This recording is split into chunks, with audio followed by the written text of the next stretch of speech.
Welcome to the podcast with your favorite cash flow guys, Mike and Blaine. Giving you the best advice while having a beer. When you're running a business, there are problems every day. Let Mike and Blaine help you out and guide your way. Cheers to the good times with Mike and Blaine for business, beer, and BS. Hey, it's Mike and Blaine. I'm Mike Milan, also known as Cashflow Mike. That is my friend and my partner, Blaine Birch, the CEO and founder of Dry Run, the best cash flow forecasting software on the planet. What's up, man? Oh boy, we're getting going a little late today. That's all my fault because I was sitting there working and totally engrossed that I see this text come in. I'm like, oh, somehow I lost an hour of my day, just disappeared up in smoke. I had no idea what time it was. I'm telling you, if anybody's going to be late to recording the podcast, it's going to be Cashflow Mike. That's true. It's actually. never Blaine Birch. It's never Blaine Birch. I'm usually on early because I got to set everything up, and I was so that makes me even later than usual. But we're on and we're going, and it's good to be back. It's good to be on. What kind of beer you got going today? Yeah, you know what? I'm trying to 10%. All right, so don't tell Courtney. But I saw this. It's out of Boulder, Colorado, and every year I go to Boulder, and I just signed a new contract this year for the graduate school banking out in Colorado. Nice. And I don't know. I like Avery Brewery out there. Yeah, and it's called Maharaja. Oh, it's an IPA. Actually, it's a 10% IPA is the like a double or triple that's that heavy. Is a little bit rare, but Avery's got some nice beer. They know how to make some nice, strong beer taste really good. So nice one. Yeah, and I don't know if I can connect it to today's podcast though, but I'm especially. It says dank on it. Dank is in the good thing, right? It says mighty dank smooth. I don't know. I like it. When I see like a double or a triple and it says dank, I'm like, oh, it's going to be a good one. I like that. A little bit of dank is good. Well, dank is good. I like it. It's got a little bit of meat to it. It's maybe a bit of an acquired taste, but I like it. I think you're going to like that one. All right, we'll go with it.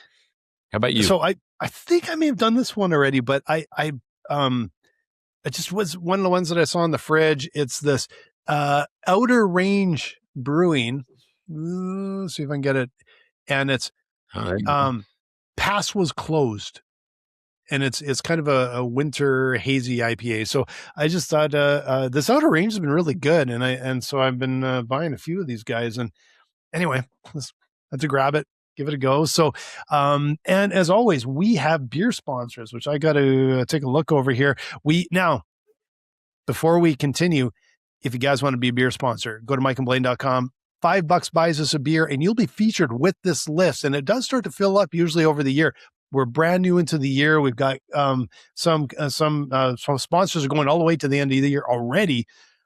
But also, please subscribe, and tell your friends. I'm going to sneak that in early because we always forget. Always forget. Why do we forget like that? Right? Just go to Mike and Blaine. It says buy us a beer. It's that easy, right? It's $5. Exactly. So. Yep. Devin, I guess, I'm going to go ahead and just call out Devin right quick.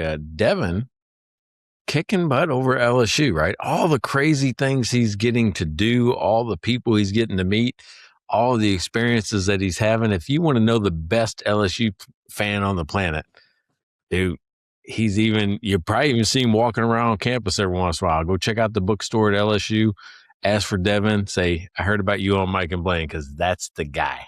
Absolutely. Thanks so much, Devin. And Neighbor Pat, I'm going to thank Neighbor Pat for bringing you beer. Did he bring you that? No, you brought that one from Colorado, or did you just pick it out because you... No, I picked it out because it was Colorado. Because it's Colorado. Boulder. So this one didn't even come from Neighbor Pat, but I know he brings you beer numerous times a week. And so thanks again, Pat, for sponsoring the show and for supporting us for so long. Appreciate it. Dude, Pat is busy. He is a sports parent. I mean, his daughter... freshman in high school, superstar on the water polo team, marching band. Now she's wrestling. Oh, wow. Wow. Man, and super smart at the same time. She has got so many skills. This is an amazing kid, right? Just an amazing person, super polite, super nice. just gets things done, man. You got to really love it when you see a kid like that. So I'm going to say something nice about Pat and his ability to father children, because he's doing a good job. I'm just waiting for you to say, and he's so much better at that than cornhole. I was expecting it. I thought that was coming. Dude, I gave it to you. It was like a softball. Like, oh, there it is. Is he sending it to me or not? I'm like, yeah, no, he sending it to me. So sorry, Pat. That's all right. Hey, you know what's funny? You hearing about this winter weather everybody's getting? I heard about it. We're not getting it. It's beautiful here. You're getting it. Yeah. Dude, it's 71 degrees. I put this on just in case people are like, what are they doing up there? I put a little jacket on, but occasionally I get a little chilly, even at 60 and 70. I know. Yeah. I go outside, and especially if it's warm in the house, and I go outside, I'm like, oh my God, I need a jacket. And it's like, it's 72, 73. You know who's going to get slammed? Karen Harrison up in Michigan, right? She's in Michigan. They're going to get smoked with cold weather. Be careful. Whoever's out there, don't drive on the ice. Don't get in the snow. Now that you're going to be stuck in your house, go to Amazon and buy Karen Harrison's book called Stop Growing Broke and Start Growing Profit. So she's with 3S Smart Consulting. It's a good time to educate on cash flow and get her involved with any type of cash flow problems you have. 3S Smart Consulting. Karen Harrison lives up in Michigan. And of course, you can binge watch Mike and Blaine on YouTube. We'll keep you company. Got time now. Keep you company. You're gonna be stuck. You might as well. You got time. Exactly. And honestly, I hear up in Canada that where I'm from in Edmonton, I hear that they had so much snow and it was so frozen and so cold, and then it got a little too warm, and now everything's iced over, and so people don't even want to leave their house because it's just you're taking your life in your hands. There's so much ice. So I'm hoping that settles down pretty quick. So I know we're spoiled down here because it's kind of the same every day, and just really nice. So. Anyway, I guess we should kick into the show here. All right. So here's the thing. So I was watching, I don't know if you ever watch My Next Guest with David Letterman. I do, but I haven't seen this year's yet. Yeah. All right. So this is where this came from, right? I'm sitting there, and I'd always heard about him, but I always thought he made like kids videos. I didn't think it was like for adults and stuff. And I didn't pay much attention to him. But when somebody's the number one like person on YouTube forever and ever and ever, now he's like one of the world's richest people, right? We're talking about MrBeast. His name is Donaldson. Jeffrey? John? Don't even know his real name, to be completely honest. Yeah. Yeah, it's something. Jimmy Donaldson is his name, right? I had to look up real quick. But Jimmy Donaldson. Now check this out. He just regular joke like you and I, and he's from small town, like super small town. Not a lot of opportunities. That's what the coolest thing was. Now, but he got involved with YouTube early. Yeah, and he calls himself the Netflix of YouTube. Why? Well, he's got as many choices and channels as anybody else, like a regular Netflix. Yeah. But what's interesting is that when I heard him talk, he doesn't come across when he's speaking. First of all, his TV personality and who he's interviewed, totally different people, right? He's just a down-to-earth kind of introvert almost, not who you see him being the crazy guy doing crazy things all the time. So I really respected that. I'm like, hey, he's on. He realizes that, he's a character in the play, right? As part of his business. But I was more interested in the way he talked about the business, because you got to realize, as early on as he was, there was no business model. There's no template to becoming MrBeast. I mean, there is now, but when he did it, there wasn't, right? That's what I want to talk about, is how groundbreaking the things that he did was. Yeah. And I only know a little bit about it. So I'm actually really interested to hear some detail on how he did it, outside of, I know, like it's a tricky part. He's got first mover advantage. He was in there early.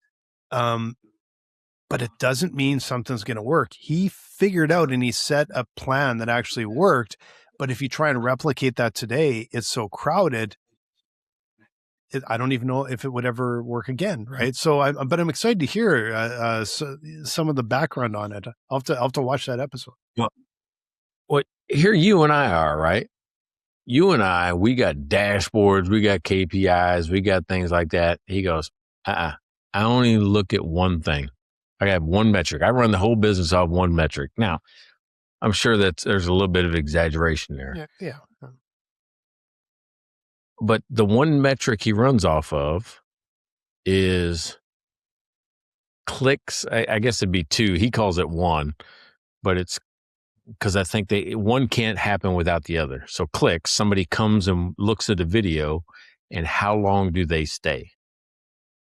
That's it. He don't care about subscribers. He don't care about likes. He don't care about comments. He don't care about any of that stuff. He wants you to click on the video and stay for the duration. Yep. Right. That's why he does a lot of these time challenges. That's why he does a lot of this. Who's gonna, and he learned that people will do crazy things for a specific amount of money. And it started off with smaller amounts, and now it's crazy amounts. Like, who will stand in a circle for $1 million? Yep. First person to leave the circle doesn't get the money, or what, the last person to leave gets all the money. Yeah. Yeah. And that was one of the things that I think he picked up on is he brought money into it really quick, like really early, and got really substantial dollars. And that was the big thing because he was putting out way more money than game shows. So he just, it's not like he bought his way in, but he just made it interesting. Like, wow, someone could win $1 million for doing something slightly better than someone else. Right? Well, at first it was just crazy challenges, and then he got sponsored, and the money came from sponsors. Oh, I didn't realize that. Okay. I thought he had started with that. Okay. Yeah, no, I mean, that's where the money came from. Now he puts up his own money, right? So I mean, it's that. So early on, it was like, we'll say, I don't forget, it was Red Bull, Monster, or whatever would sponsor a challenge. Yeah. And they were putting up the money. So it was, but he couldn't get there without the craziness of the first ones. Yes. Yeah. Yeah. And it's so common now. There was nothing back then, really. Yeah. Right. And he would just, one of his first viral videos was him counting to, forget what it was, like a trillion or something crazy. And he just filmed himself counting 1, 2, 3, 4, 5. And it said it took him, and it was the most miserable thing he'd ever done was just count. And I forget the number. We'll call it 1 million, right? I'm going to count to 1 million. Think about how long it would take you to just count on a video to 1 million. Well, you can't really leave the room. He said it took like all day or something like that to do, just count. And it was the fact that people just kept going on and watching it just to see if he could do it.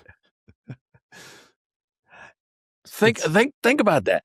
How simple is it? It says, I'm just going to count.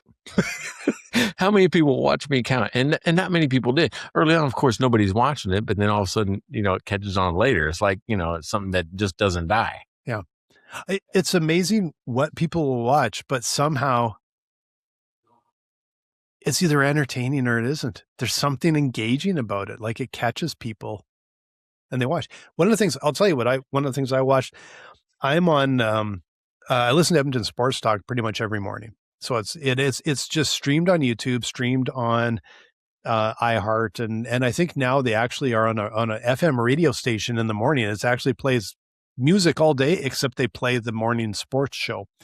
And it's guys that were on one of the big national networks and got like they shut the network down. These guys all lost their job, and so they started this local channel, and so it's a bunch of young guys. They're not that young. Like the guy that runs it isn't even that young, but they act like children, and they have an office. They got a ton of sponsors, and so yesterday they do drafts all the time, and it started out with drafting teams and things, and then they've got into all kinds of silly things that they draft, and then people judge their draft. Well, last night they were drafting chores in the office. It took a half an hour. And so they have this list of chores, and then you draw straws. And so people come in and go like, well, I'm going to take mopping. Well, I'm going to trade my mopping for the bathroom. And they literally did this chore draft but it actually was really kind of funny and just ridiculous. They had 250 comments in their chore draft. So, yeah. And I watched it, and I watched the whole bloody thing. I sat there and watched it. Like, I'm like, oh, this is dumb. And then you start watching it, and it actually got pretty funny. And so you just watch the entire thing. But there's something about it where they just had the right hook. They had the right silliness. They had the right, it was funny.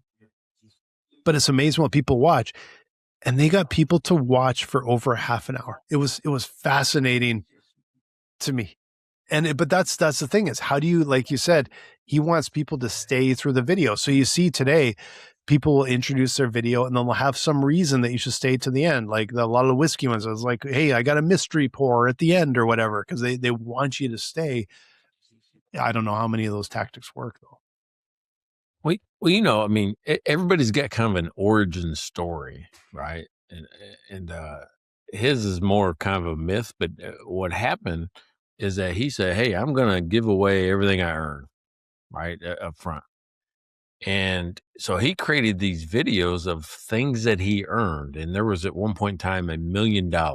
He said, yeah, I earned $1 million. And he went out and gave it to a random person and videoed the whole thing, earning it, you know, and then, you know, and you got to realize his videos aren't like what we do. They're not like a, hey, I'm going to spend 15 minutes here or 30 minutes there. I mean, it may be an hour-long video that he has, but it may have taken him 7 months to do it or a year to do it. Mm-hmm. He has a full studio now, where it's full time. Just he may have 6, 7, 10, 15 things going on at once about how long can you do this? What can you do? I mean, he challenged the guy to lose weight, right? So there's some philanthropy that's behind it. You're like, oh, hey, listen, if you can lose these 85 pounds, you know, in 80 days in this building, never leave this building, just eat the food that we bring you and do the exercise if you want to or not.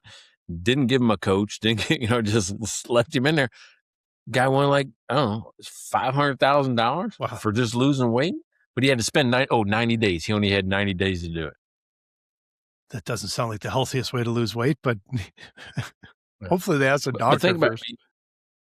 Yeah, but think about the myth. I mean, when people figure out, says, "Oh, if MrBeast around, he might just give you money." You never. I mean, that's what happened. So you're like going, "Well, who's this MrBeast?" And then you start watching it. Mm-hmm. You know, one of the ones that even scared me. I'm like going, "Damn, I'm not scared of a lot of things," but one of the things he did, I'm like going, "That would never be me." He spent like, I forget how many days. We'll call it 4 or 5 days. Buried alive in a glass coffin. I wouldn't do now. It was 30 seconds. It was oversized. We could move around, and there was a way for him to get food and stuff like that into it. But at the same time, when he could get food and drinks and things like that into it, his friends were on the ground surface. He's buried. Yeah. Right. With cameras in this glass coffin, you know. And they are fucking with him something bad, pumping in the worst music, you know, just anything to keep him up, to make him miserable, to make him want to quit. They're just screwing with him from the top with sound and everything else into this thing. There's no way. I wouldn't make it 10 seconds. There's no way. I think it was like 50 hours. I mean, I know that, what is that, 4 or 5 days? That's over 4 days, I think. Oh, no, that's over 2 days. 2 days and 2 hours. All right, so 2 days. I mean, I don't know math, apparently. Yeah, I was just thinking, like, we both should be doing math a little better than that. There's only 24 hours a day. I'm going, can you imagine? I can't imagine a day in that. Oh, no. Like I said, 10 seconds and I would be freaking 10. I wouldn't even get to 10 seconds before I'd freak out. On this David Letterman thing, they showed just a clip of them throwing the first scoops and stuff of dirt in it. And the camera angles are just beautiful, right? Where the dirt's falling on top of it and he's in there and you can see the dirt and I mean, everything like this. And I'm going, oh, I'm out. I'm out. Yep. Yeah. They'd close the lid. I'd be done. I'm done. $10 million. Don't care. Done. 20 million. There isn't a number. There isn't a number that could get me to do that for 50 hours. There isn't any kind of number. Now here's been something smart, right? And I think you'll like this, business guy. Think of the views. Everybody goes, oh, influencer, he gets all his money from sponsors or whatever it is, right? That's not what he's doing now. When you talk about the Flywheel, he has physical products now. Okay. Yep. This thing called Feastables, think like Lunchables, whatever, Feastables, and there's some other product. But they're all like healthy food choices and drinks, and I think maybe an energy drink. I don't know what it is, or some type of drink. Mike and Blaine mug. Love it. There you go. Cool. We got merch. Go to mikeandblaine.com. Buy a mug, buy a shirt. But that's what he does. Yep. He's using that to drive traffic now to the physical products. And he did something like, I don't know, $10 million the first year of these Feastables. Man, crazy. Because he has some ridiculous amount of followers, and it's just part of it. Yep. He's one of the sponsors of his own videos, and it just drove $10 million worth of business to it. The thing to me is that obviously he's an incredibly smart guy, but you also have to get the timing right and the luck right, because he dropped out of college. That doesn't mean he isn't smart. Maybe he was real smart to drop out of college. Dropped out of college. You don't care about that. Yeah, but and we know from startup land and everything, luck and timing play a huge role. And there definitely timing was enormous for him to be able to get there. And it was also insight, but how much of it was luck that he probably tried a bunch of things and something just like, oh, geez, this worked. And he recognized it and drove forward on it, right? His right now is connecting to, he's got impeccable timing of what's happening on the internet. Like, one of the things was Squid Games. You remember that show, Squid Game? Yes. I've never watched it, but I saw clips or whatever. Yeah. It was a Netflix or whatever, like, phenomenon. People would watch it. It was kind of gory, a little dark. But on the heels of that, he did a real life Squid Game for $1 million. Oh, really? He didn't die, but he would set up the game. Okay. He would just do the games the same way. He would do the same games that they did on that. Winner gets $1 million. If you lost, you had to leave. Well, and I saw something, I don't know if it was on HBO Max or something. He has something now. It was or maybe it's replaying. He's got a game show. He's got It was the same stuff he was doing in his YouTube videos. They just became a game show. Yeah. It's amazing to me, because the other one I've heard about, because I remember listening to a podcast. I think it was How I Built This for Dude Perfect. And it was the same thing. It's these guys just started doing these. Went to A&M. Yeah. Courtney knows either them or of them. I mean, Dude Perfect came from Texas A&M. Oh, crazy. And it was just sports. It was sports crazy videos. Like, I think most of them were faked, but it was still fun. I'm not sure they were faked, because when I heard the interview, they just, it sounded like they just kept at it and filmed till they got it. And they have Come on. But they're not probably going to admit on the thing. But no, like they claim that it's all legit, but I guess you couldn't otherwise. But anyway, like they did create an entire business, like a little production company out of it. And it's amazing to see, but it's amazing to see superstar companies like it's still sort of owned by a lot of times the originator. No matter how big they get, it's still this personality that somehow caught some fire.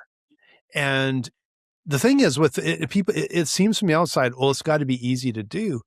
It couldn't be further from the truth. It is so crowded that, YouTube would be a great example. What would it be? The top 0.001%, if that's making like some really serious money every year. And that's still a lot of people, because there's so many people and so many channels on YouTube, right? Yeah, his naming is incredible though, right? We're always trying to figure it out. Like, I spent 50 hours buried alive. These are the names of his videos. Yeah. giving $1 million to random people. I opened a free bank. I bought everything in a store for $100,000. I survived 24 hours in the wilderness. $456,000 hide and seek. There's some curiosity behind all of those titles. We've kind of learned that lesson too. We've been upping our SEO game, because really, if people don't find the title, see the title, attracted to the title, then they're not even getting to the little snapshot. And if they're not attracted to the snapshot, they're not going to. It's amazing that all the steps you have to get through to get someone to click and start watching, and then get them to stick all the way through. All those sound impressive, except for I stayed in the woods for 24 hours. Is not that impressive. Like, okay, that's called camping, man. Yeah. Unless he was naked in the winter in, Yukon, it's not that impressive to me, but hey, good for you. Hey, not to us, but maybe some 15-year-old's never been outside of his room in a video game. Yeah. Yeah. His mom told him he can't even walk around the block. I guess, like, I know I spent over 24 hours in the woods in the winter with nothing more than a sleeping bag and some matches with a few of my friends. And so, it was cold. We got fire going. If we didn't have fire, we'd probably not be here. That was a bit of an uncomfortable night. But the worst training I ever went to in the Army was winter training. Yeah, I hated it. I can do hot. I mean, they send me to Honduras. They send me to Panama. I can do that. You send me cold, man. I don't know what it is. Texan bones don't like cold. There's a reason I'm down in Scottsdale here, because I spent way too many times freezing my arse off in Canada. And there's times I just never, and cold it is the worst. It's the hardest thing. I've never been so cold in my life. And, 3 or 4 times it pop into my mind, and you just, it's awful. It's awful. So, but when I was younger, I was a lot braver, and I would do stupid stuff like that. But that's probably why I can't deal with cold today. So it catches up with you. Yeah. So one of the things that he said that kind of struck me is that, you remember how we always say fail fast? Right? Yeah. Like, that's one of the things we kind of say. Even if he's had, I don't know, put a bunch of effort, put a bunch of time, put a bunch of money into an idea to try to get it off the ground, if they can't make the first 30 seconds work, they scrap the whole thing, regardless of the investment. Interesting. So, we have all this footage, we got all this stuff, but if I can't tell the story and get somebody's attention and make it compelling in the first 30 seconds, we scrap the whole video. And I don't know about you, I don't even think that way. Yeah, it's interesting. I think, but that's experience there, where he recognizes, you're putting more good money after bad, because for him it's time, and if it's going to be a failure, but it also probably hurts his reputation, right? It's like the whole library can hurt. Yeah. And he can't put out duds anymore. Yeah. He's restricted. He can't do that anymore. And it's really interesting. And you can see, I think this is where you see a lot of content creators fail, because they'll hear this sort of story. Like, they'll hear something where, okay, it's about getting the click and keeping people the longest. And so, like, I know I saw a video not too long ago. I have no idea what the channel was. What they did right was that the title was right. And I don't remember what it was. I think it had something to do with food or cooking or something. That's all I can remember. And then it had a really nice title slide that was right. And then I started watching, and the guy had me hooked in the first 20 seconds, and that was right. And then they failed so miserably that if I could block the channel, I would have blocked the channel. Because what he did was he was going, okay, now the final step is to make them stay for 25 or 30 minutes. The problem was, it was a topic. Yeah, the topic was 1 minute to 2 minutes long. And he started to repeat himself, and he started to do the same hook over and over. And also, I'm like, this guy's wasting my time. He's trying to manipulate me to stick around. And that's one, like that one, if I could block on YouTube, I would literally block it just to go, never show me that guy again. But also on my news feed, there's like, I'm always reading hockey stuff. There was one of the hockey, and it was a fairly well-known blog. I blocked them the other day because they've caught me about 3 times in the last month with clickbait titles. And I cannot deal with that. I literally block them, and I'm hoping that that's what people will start to do, because I think there's a proper way and a legit way to do what you're doing, and then there's a way where it's like you cheap out, and you're not delivering. Yeah, so that's so interesting, because that happens to me. Not as I'm quicker to pick up on that stuff now, but in the beginning, I'm like, okay, well, I'll wait around. Like 10 minutes later, I'm like, did get to the point. I mean, you're there. You got me. I'll probably buy your shit if you just say it. Yeah. Right. I mean, because I was already there. Yeah. I'm not going, you went past yes. Right? That's what you teach people, is not to go past yes. And they do over and over and over again. Mm-hmm. Yeah. Yeah.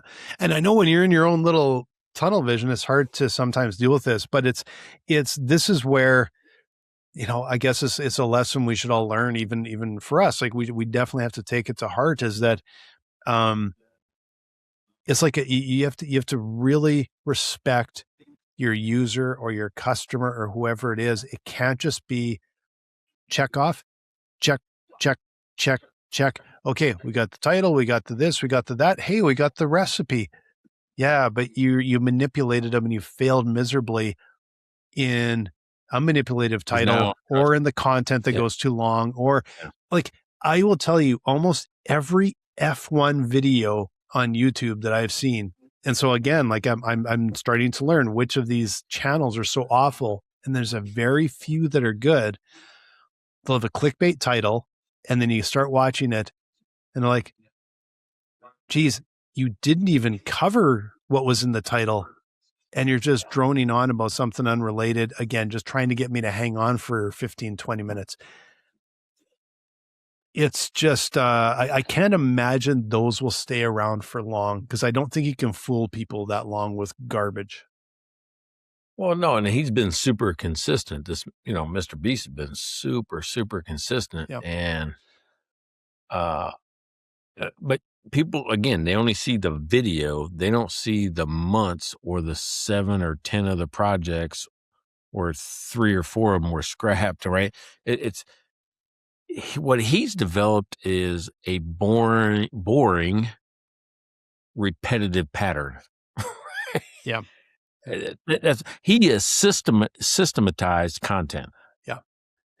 But the difference is he recognizes the execution side and the quality. Like you said, he will dump something if it's like, it's not good enough, it's not going to work, because he can recognize he's got the system, and other people recognize the system. The difference between him and other people is not only does he have the initial following, but it's the execution. He doesn't let them down. He delivers really good content, and that's what keeps them. Yeah. What I thought was interesting is because I think he realizes it.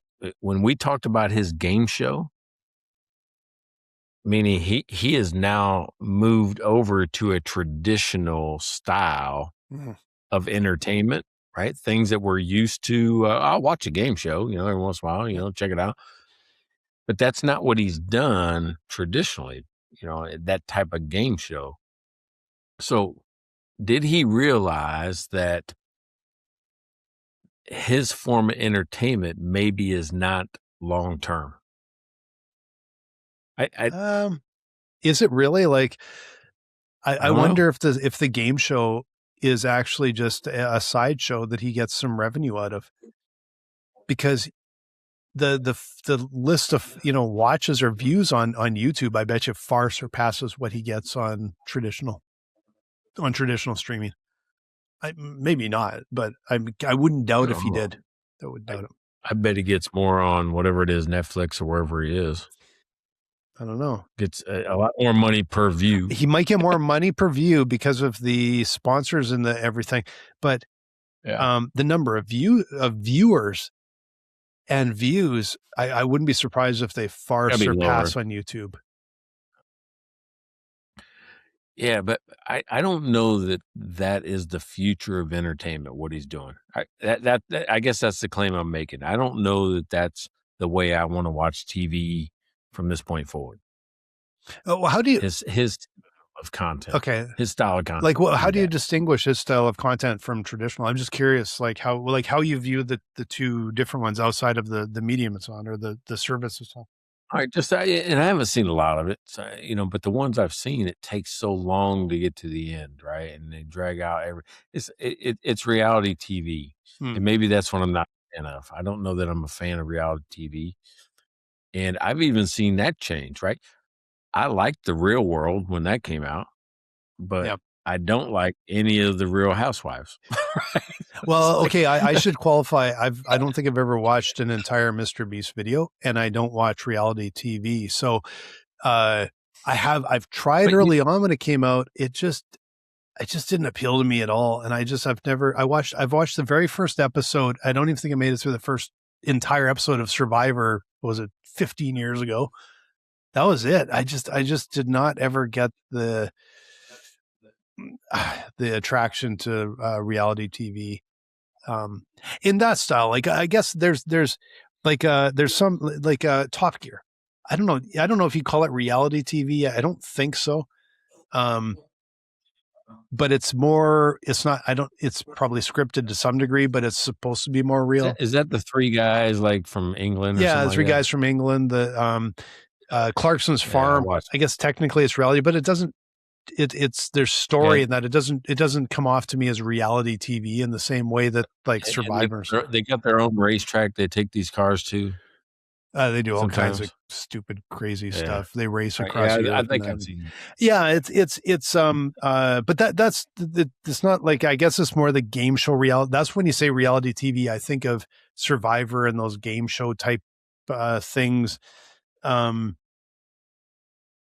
maybe it's a much broader, audio or genre than I'm thinking, I suppose.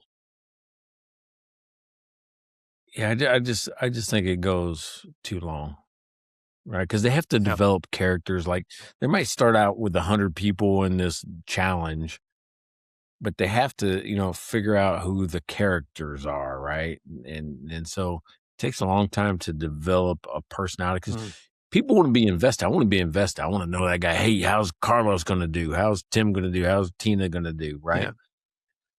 And then you kind of root for one, you don't root for others. I mean, it's the same stuff. It's like I've told you this before. What is the time where a movie has to grab your attention? A movie or a show? Yeah. You know how much time they got? Like, MrBeast has it at 30 seconds for an internet video. Yeah. But for TV shows and movies, it's slightly different. Right? Because you're already sitting down to invest. Yeah. I could see that there's a different length of time, like a YouTube video. Yeah. You can click away and there's a million other things right there. A TV show, I'd probably give it a couple minutes or a few minutes because you kind of go through more steps to get there.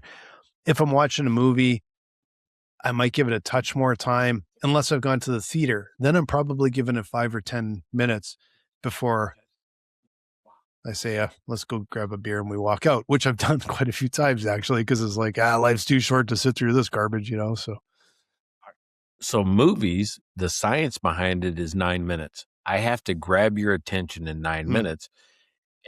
And that's why you'll see, you'll see a weird scene in the very first minute.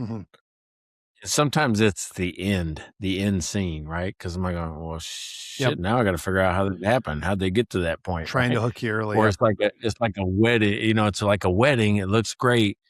And then 90 seconds later, she slaps the guy, runs around, runs out, tears. Yeah. Now I'm invested, like, shit, what happened? Yeah. They have to create that problem that we can relate to, where we're curious enough to stay longer to figure out what happened and or what's going to happen. And I wonder if that's to an extreme now as well, with all sorts of content that you have to grab people sooner because this isn't back in the 80s where you go to a movie, but there's only 10 movies out and there's only 3 channels on the TV when you get home. So did they have more time to get your attention to kind of just ease into a movie compared to today, where today it's like, well, you got to catch people right away or they're out the door, right? Yeah, I mean, 90% of the shows, even the TV shows that we're watching, they'll start off with a murder. And then, the rest of the show is like trying to figure it out. Mhm.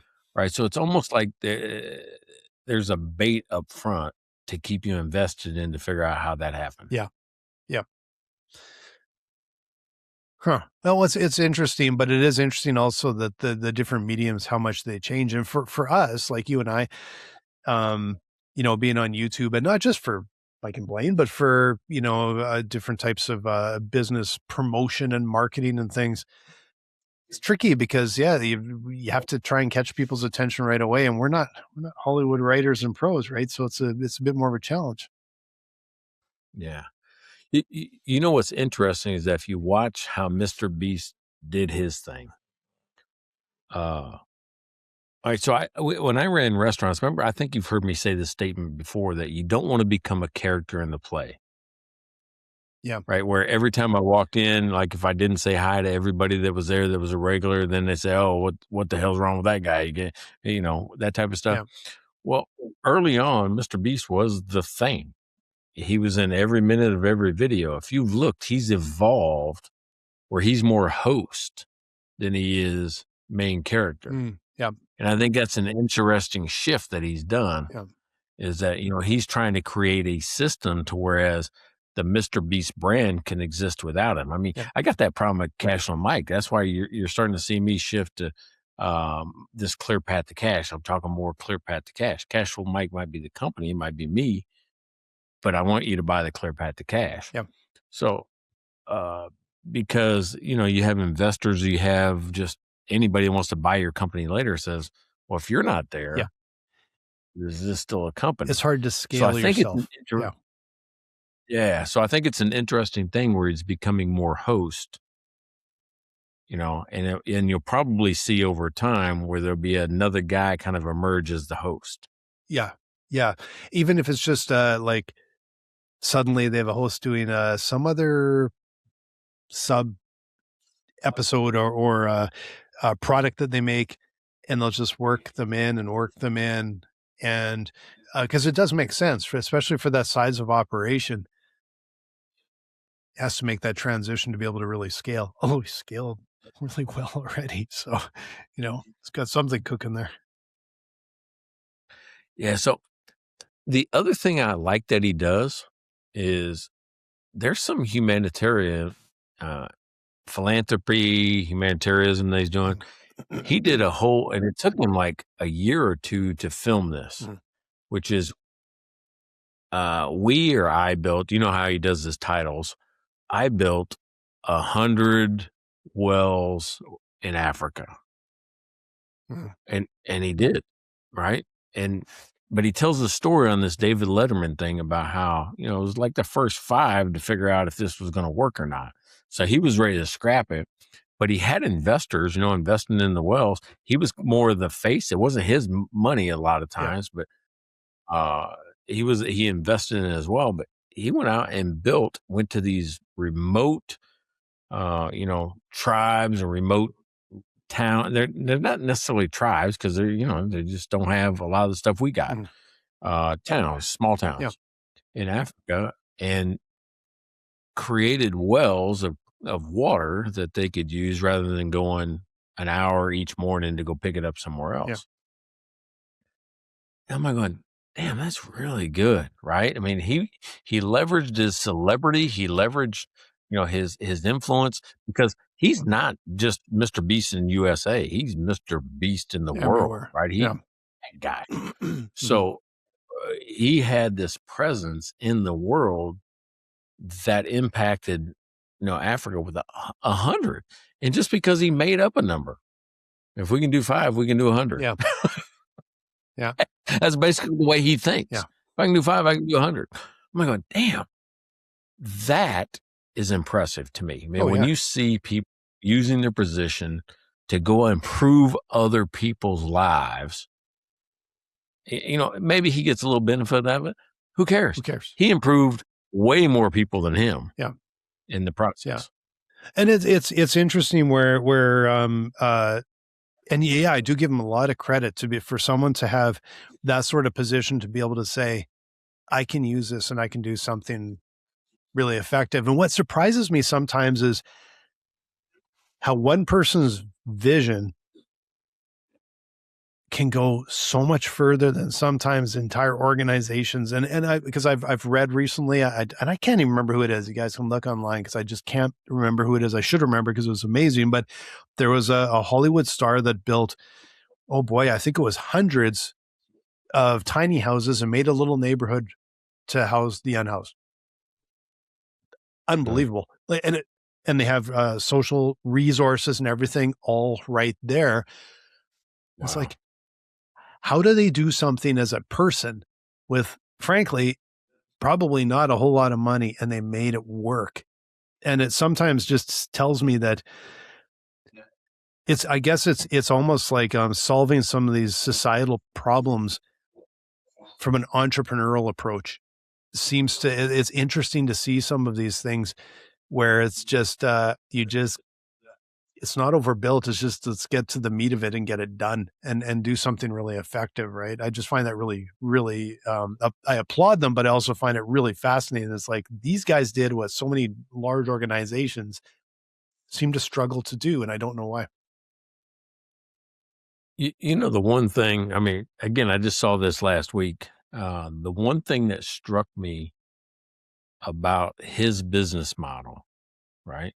Especially because I talk to accountants all day long and they go like, I wish my business owners, my clients wouldn't take so much out. Bankers tell me that. I wish they wouldn't take so much out. As soon as they get a little bit of money, they go buy a boat.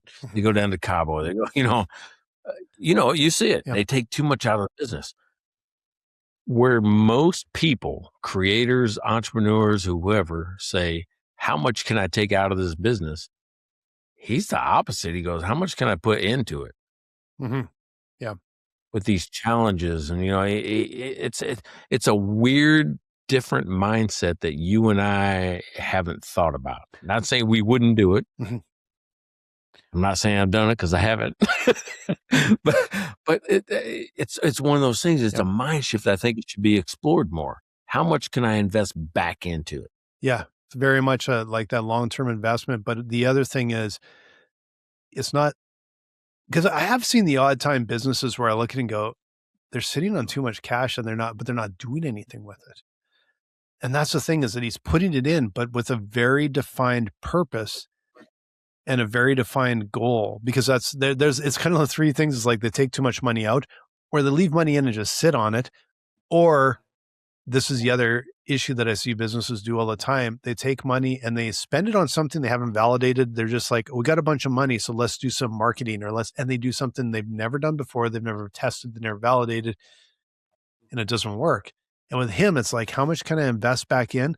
But it's also, he's got a plan, he's got a strategy, he's got a process that is like, I've done it, rinse and repeat. And if it's not good enough, we kill it and we move on to the next one, because when we do it right and it works, it just works. And so he's got a level of discipline that goes along with that to be able to execute on something that's actually going to work. Well, and the thing is, he studies people and they're constantly. What will you click on if I change this word to that word? If I use this color versus that? Mm-hmm. If you look at it, I mean, a lot of his thumbnails are him, right? Yeah. Most people, because of who he is now, he realizes that if I'm on it, more people click on it, right? Yeah. So that helps him understand how he can drive traffic. That's the first thing. Mm-hmm. It's just like you said, the title. I built 100 wells in Africa. Okay, well, that's impressive. If I'm interested in that, I'm gonna click on it. Yeah. and then it's him. And then, or I gave $1 million to a random person on the street. I'll watch that. Mm-hmm. I don't like it when it takes an hour to watch that. Yeah, exactly. It's got to move. It's got to have pace. Yeah. Yeah, but I mean that's just him. You got to know when you go in there that it's not a 3-minute thing that he's doing. Mm-hmm. Yeah. He's going to set up every part of it and show you, because it took him months to do that one video. Yeah. Yeah. Where you and I can sit down for an hour and just create a video. Not this guy. Yeah. He's months out in development. Months out. He's got things going right now we won't even see until September or October. Yeah. This is where like that discipline and the craft, the structure, the process, and the quality of writers amazes me, because I know we sat down the other night and we're just grabbing a bite to eat, and I flipped on a 30 Rock episode, but it was streaming. So there was no commercials. And I saw the time on it. The timestamp was 19 minutes. Yeah. And I thought, how do they do what seemed like it is such an in-depth story from start to finish? They got the story arc, they get everything. 19 minutes. And I could go drone through a software demo that is like comparatively should be probably 3 minutes if it was that tight and that absolutely bang on. I couldn't believe it. I couldn't believe how they could tell all that story in 19 minutes. Oh, we should do an episode on that, on how the mind actually makes leaps, fills in the blanks. Yeah. Yep. Right. I mean, how I could show you half of a demo where I went from here to here, and you would just in your mind figure out how I did it. Figure out how you do it, and it's hard from our side to do that. I find that so fascinating. I know that virtually every sitcom has the exact same structure. And I read about it years ago, and I just can't remember what it was, but it kind of half ruined it for a bit, because as you're watching shows after that, you could recognize, here's where they're doing this, here's where they're doing that. It's just like, it's a story arc, but it's very much, there's a very specific one to sitcoms on how it builds it out and where it gets to, and it does it all in like basically 20 minutes every time. And it's just unbelievable that they can do that. Yeah. And the commercials are strategically placed. So when it comes back, it's not starting from where you were. It starts at a new position and you make the leap. And the interesting thing that I've noticed is some of the streaming platforms, they would just put commercials at a specific time all the time. And it would cut in at the weirdest times. And I think they've realized we're losing people, because now the commercials, it seems like they're starting to get to a similar pace as when it was broadcast. And I think they've realized we're losing viewers because we're just slamming something in with a hammer, right? So it's interesting. Yeah. Just circling back to going, you should have looked at television to start with. These guys figured that stuff out over 50 years, Yeah. Huh. Speaking of figuring stuff out, you and I, we've been in business over 50 years, right? I think together, I would think so. Yeah. Together, yeah. Yeah. Oh yeah, easily. Yeah. Yeah. So here we are. We got our own little podcast called Mike and Blaine, Business, Beer, and BS. And if you want to support this type of show, if you want to hear these type of discussions, and I know you're out there, I know you're sitting in the car, you tell me all the time, Mike, I listened to you when I was driving. Mike, I did this. Mike, I did that. Support the show, right? Support the show. Go buy the merch. Go download. Go tell your friends. Give us a couple more subscribers here and there, and buy beer. Check out their website at mikeandblaine.com. Then subscribe to the podcast and buy these guys a beer.